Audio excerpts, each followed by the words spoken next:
누구나 전부 다 엄마 뱃속에서 태어난 겁니다. 그리고 엄마 뱃속에서 태어나서 첫 번째로 마주하는 타인이 누구예요? 타인. 의사. 의사? 이름 골짝골짝. 의사일 수도 있고 간호사일 수도 있고. 근데 그거는 좀 엄마죠, 엄마.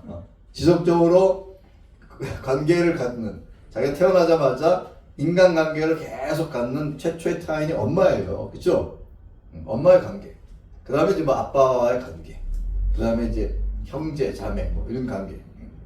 이게 인간의 그 출발점입니다. 그래서 인간에서 출발점이 되는 최초의 그 타인이 부모예요, 부모.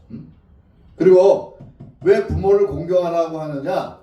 이 공경하라는 말은, 여러분 공경하라고 하는 이 히브리어는, 이 카페드라는 단어는 무겁게 한다는 게, 무겁게 한다. 무겁게 여기다. 존중한다는 게, 존중한다. 무겁게 여기다의 반대말은 뭐예요? 가볍게 여긴다는 거지, 가볍게. 가볍게 여긴다는 말은 다른 말로는 저주한다, 경멸하다 이런 말이에요. 무시하고 경멸하고 저주하고, 이게 가볍게 여기는 거. 무겁게 여기는 거는 존중하는 거예요, 존중. 리스펙트. 존중. 존중하는 건 존중. 뭐 부모님 뭐 맛있는 거 사주고 이런 게 아니라 존중하는 게 존중. 그 존중의 첫 번째 표현이 순종하는 거예요. 물론 우리가 이제 이런 얘기를 하면서 또 성경은 뭐 부모한테도 자식한테 어떻게 하라는 얘기를 하니까, 부모가 무조건 막 말도 안 되는 부모한테 어떻게 존중하냐 이런 막 얘기하면 이제 골치 아파지는데, 기본적으로 어쨌든 성경이 얘기하는 거는 부모를 존중하라는 거예요. 존중. 존중하고 부모의 말에 순종하라는 거예요. 왜 이럴까?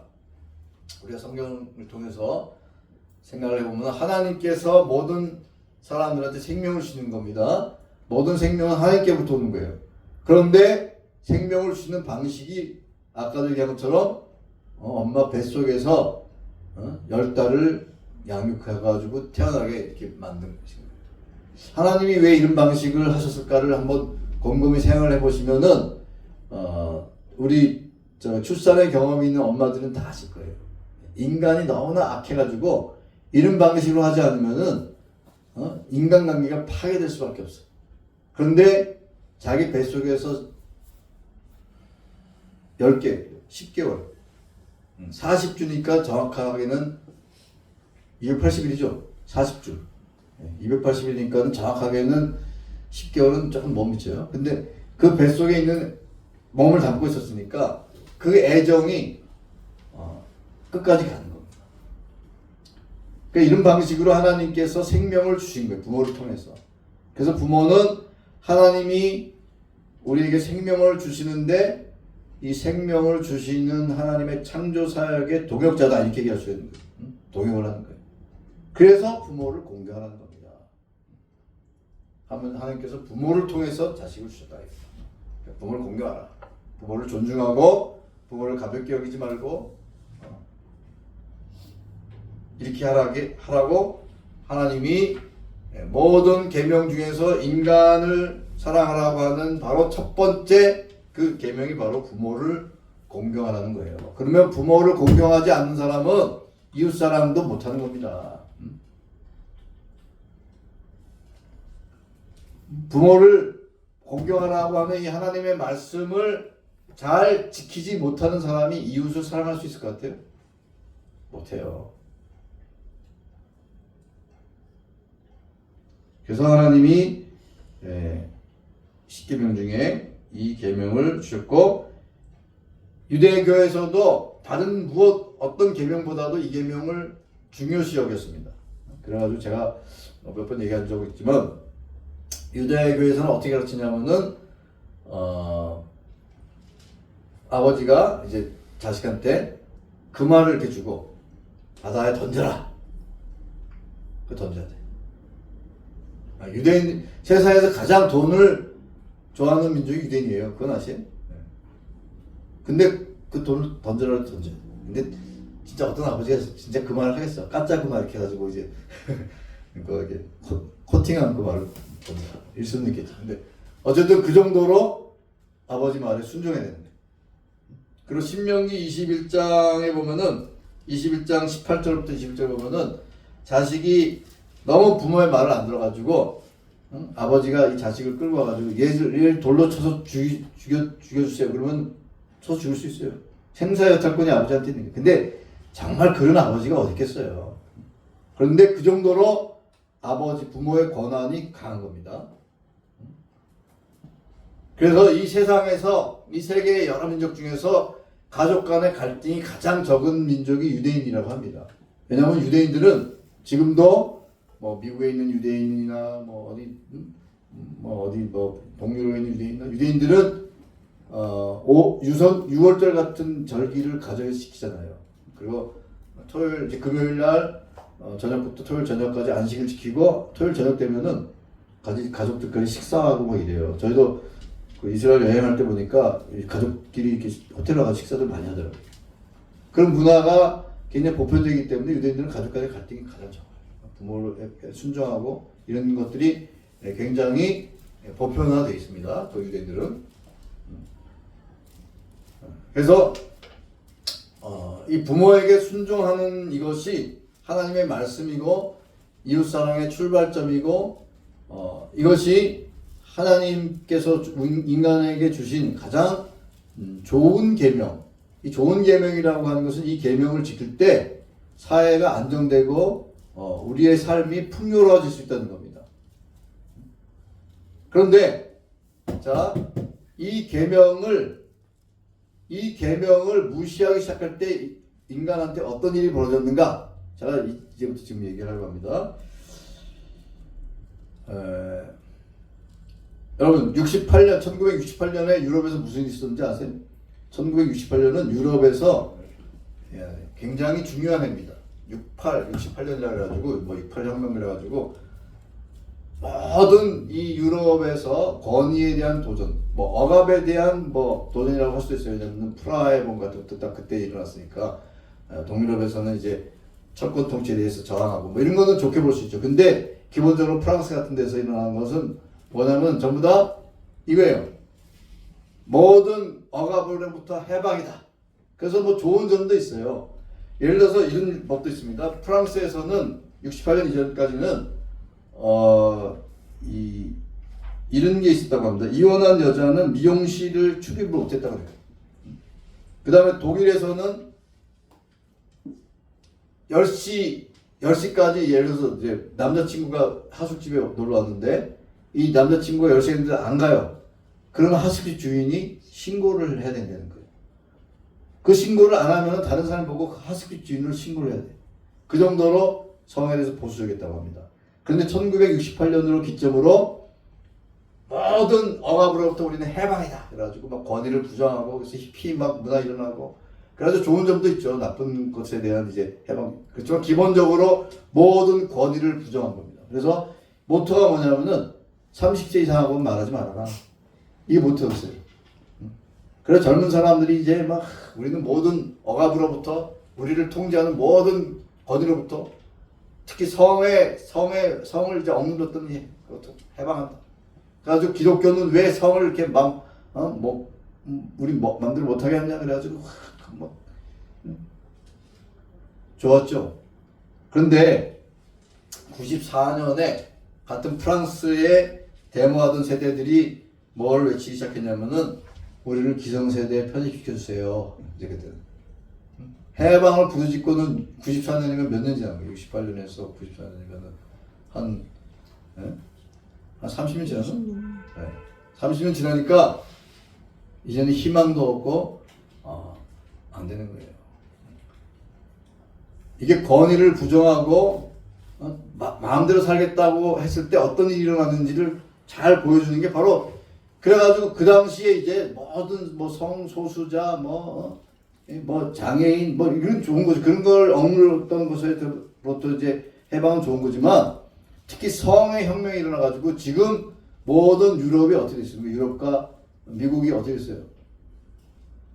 성에 대해서 동성애를 받아들일 뿐만 아니라 한 한국인 학생이 미국에서 있었던 일인데 교수가 너는 성이 몇 개라고 생각하냐 했더니 성은 2개죠 했더니 너는 내 수업 들을 자격이 없다 나라는 거예요. 저는 그 얘기를 듣고 야 그런 데서 도대체 뭘 배우겠느냐. 그럼 그런 교수한테 뭘 배우겠어요? 그 학생은 더 잘 된 거예요. 거기서 뭘 배워요?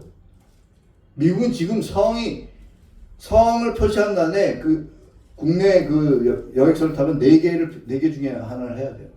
남성, 여성, 아직 정하지 않았다. 잘 모르겠다. 이게 말이 되는 겁니다. 이런 시대가 온 것이 다 68년 그때부터 온 겁니다. 그런데 우리나라는 그 영향을 받지 않았어요. 이거 감사해야 될 일입니다. 정말 감사해야 될 일이에요. 그러니까 우리나라가 그 영향을 받지 않아가지고 좀 미개적이다 이렇게 생각하면 안 되는 거예요. 지금 우리 사회의 어떤 그 분위기 중에 하나가 우리가 서구를 못 따라가서 좀 뒤쳤다 이렇게 생각하는 사람인데 그건 잘못된 겁니다. 그렇게 보면 안 됩니다. 우리가 지금 앞서가고 있는 거예요. 굉장히 모델적으로 대한민국이 굉장히 보수적인 성의 어떤 정체성을 가지고 있으면서 또 여러 가지 좋은 점도 있고 나쁜 점도 있죠. 근데 그걸 무조건 나쁘다고 생각하면 안 되는 거예요. 그래서 이 권위를 부정했을 때 어떤 일이 일어나는가? 그거는 이미 50, 60년 동안 서구가 걸어온 길을 보면 알 수 있는 거예요. 권위를 부정하고 하나님의 말씀을 부정하고 부모를 사랑하라고 하는데 그 부모를 공경하라는 말씀을 내팽개치고 부모를 공경하라는 말씀의 핵심은 뭐냐면 부모의 말에 순종하라는 겁니다. 근데 부모가 주로 자식들한테 이렇게 하라 저렇게 하라 하고 할 때는 다 이것이 좋은 방향으로 좋은 길로 인도하려고 그렇게 하라고 하는 겁니다. 근데 그거를 거부하고 우리 멋대로 살겠다고 하니까 30년 지나가지고 아이고 우리 이제 굶어 죽게 생겼어요. 우리를 기성세대에 편입시켜주세요. 이렇게 나오는 겁니다. 성경이 얘기하는 거예요. 아버지를 떠난 탕자가 어떤 모습으로 왔는지 성경은 분명히 얘기하고 있지 않습니까? 이게 인류가 걸어가는 길입니다. 그래서 우리는 하나님의 말씀을 순종해야 돼. 하나님의 말씀은 부모를 공경하라는 것입니다. 근데 미가 선지자가 이런 말을 합니다. 아들이 아버지를 멸시하고 딸이 어머니를 대적하고 며느리가 시어머니를 대적하니 사람의 원수가 곧 자기의 집안 사람이로다. 이거는 이스라엘의 부패를 이렇게 묘사한 거예요. 그러니까 부패라는 게 무슨 뇌물 받고 이런 것도 부패지만 인간성이 상실되는 거예요. 인간성이 상실되면은 가정에서 불화가 일어나고 서로 다툼이 일어나고 이 사회가 더 이상 젊은 사람들이 노인들을 존경하지 않고 무시하고 이게 학생이 선생님을 무시하는 게 이게 말세예요. 이게 다른 거 아니에요. 이건 잘못된 겁니다. 이게 말이 되는 얘기입니까? 요새 학교 선생님들은 애들 때릴 수가 없고 학원 선생님들은 애들 때린다고 합니다. 들어갈 때 다 얘기를 한다는 거예요. 완전 세상이 거꾸로 된 거 아닙니까? 다 좋은 점수 받기 위해서 좋은 점수 받아서 대학 잘 들어가기 위해서 뭐 그것 때문에 그런 거예요. 인간성이 말살된 겁니다. 그래서 우리는 이런 말씀들을 보고 사회를 보고 세상이 돌아가는 걸 보면서 사회가 점점 더 좋아지지 않는다라는 것을 확신할 수 있습니다. 진화론은 틀립니다. 진화론이라고 하는 것은 점점 다 좋아질 것이다라는 것인데 그렇지 않아요. 죄로 인해 타락하고 부패한 세상이 스스로 더 좋은 방향으로 나아갈 것이라고 기대해서는 안 됩니다. 그건 잘못된 거예요. 하나님의 말씀을 버린 인간이 더 좋은 길로 갈 것이다. 이것은 정말 착각이고 잘못된 것이고 이미 수십 년의 역사를 통해서 서구의 역사를 통해서 증명된 겁니다. 우리가 붙잡아야 될 것은 하나님의 말씀이고 오늘 어버이 주일을 맞이해서 우리가 부모를 향해서 어떠한 태도를 지녀야 되느냐? 순종하고 공경해야 되겠다. 그렇게 할 때 비로소 나중에 장수하고 이 땅에서 잘 될 것이다. 이런 복을 우리가 누릴 것입니다. 이게 성경의 가르침입니다. 이 시대가 너무 이상해가지고 성경을 기준으로 봤을 때 정상은 비정상 취급받아요. 그런 시대가 됐어요. 부모의 말을 잘 순종하는 애는 너무 이상한 애야, 요새는. 쟤 왜 이렇게 이상하지? 젊은 사람들의 이 모토는 반항. 반항하는 아재가 정상이다. 성경은 그렇게 얘기하지 않습니다. 성경은 부모에게 공경하라고 얘기합니다.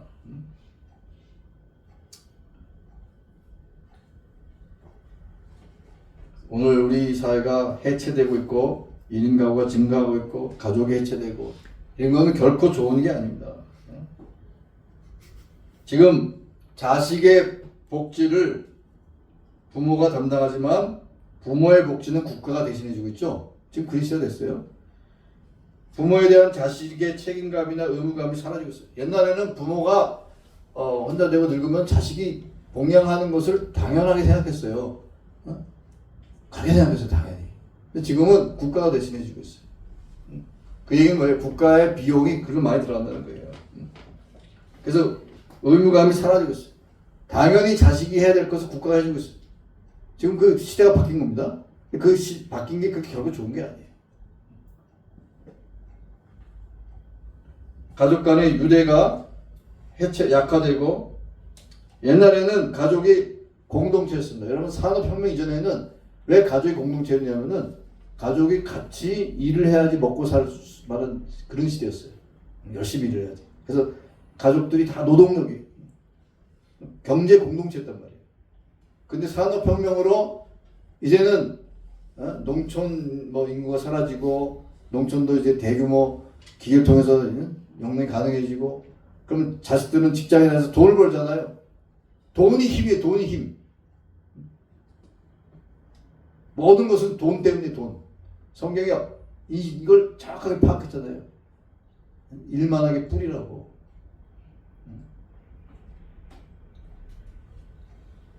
그런 시대에 우리가 살고 있습니다. 그런 시대에 우리는 하나님의 명령, 하나님의 말씀 이것을 가슴에 새기면서 이것이 바로 하나님이 우리에게 주시는 사랑의 말씀이다. 하나님은 우리를 괴롭히거나 우리를 힘들게 하려고 말씀하시지 않습니다.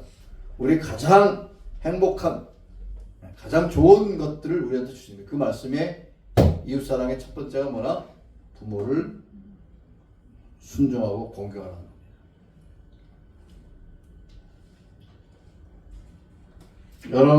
여러분의 마음속에 오늘 이렇게 설교를 들으면서 거부감이 든다면은 그거는 이 시대의 영향을 너무 많이 받았어요. 그런데 나는 정말 동의가 된다. 그는 여러분 마음속에 하나님을 사랑하는 마음이 가득해서입니다. 주님의 말씀을 순종해야 되겠구나. 이런 말씀이 있는 겁니다. 이런 생각이. 그래서 참 우리 시대가 너무나 성경에서 벗어났습니다. 하나님을 버린 결과가 여러 가지 타락으로 나타나고 인간성이 파괴되고 이런 걸로 나타난 거예요. 이런 시대일수록 우리는 정신을 똑바로 차리고 주님의 말씀에 순종하는데 오늘은 어버이 주이기 때문에 부모를 공경하라는 이 말씀. 자녀들은 부모의 말씀에 순종해야 됩니다. 부모가 될 때까지 자신들은 부모의 말씀에 순종해야 돼요. 그런 자식에게 하나님은 장수의 복, 그 다음에 이 땅에서 잘 될 것이다. 이런 약속을 하셨습니다. 이 약속, 하나님의 약속은 우리 허투루 들어서는 안 됩니다. 하나님의 약속은 분명히 하나님은 그 약속을 지키시는 분이에요. 오늘 말씀 듣고 주님을 기쁘시게 하고 또 이 땅에서 장수하고 잘되고 축복받는 우리 성도님 되시길 바랍니다. 기도하시겠습니다. 주님, 오늘 주님의 말씀 가슴 깊이 새기며 이 세대가 너무나 악하여서 주의 말씀을 그저 이렇게 한 귀로 듣고 한 귀로 흘리는 그런 시대가 되었는데 또 불신자들은 주님의 말씀을 들을 생각도 하지 않고 또 성도들은 주의 말씀을 듣고도 잘 순종하지 않는 그런 사람들이 많은데 주님, 이런 시대에 우리가 주님의 말씀을 순종하는 주의 백성 되게 도와주시고 하나님의 말씀에 순종할 때 주님께서 약속하신 것 반드시 우리에게 주시는 것을 믿고 주님 이 땅에서 잘되고 장수하는 복을 받는 그러한 성도를 될 수 있도록 도와주옵소서. 부모를 순종하고 공경함으로써 하나님을 사랑하는 그 사랑을 표현할 수 있는 그런 참된 성도 될 수 있도록 축복하여 주시옵소서. 감사하며 예수님의 이름으로 기도하옵나이다. 아멘.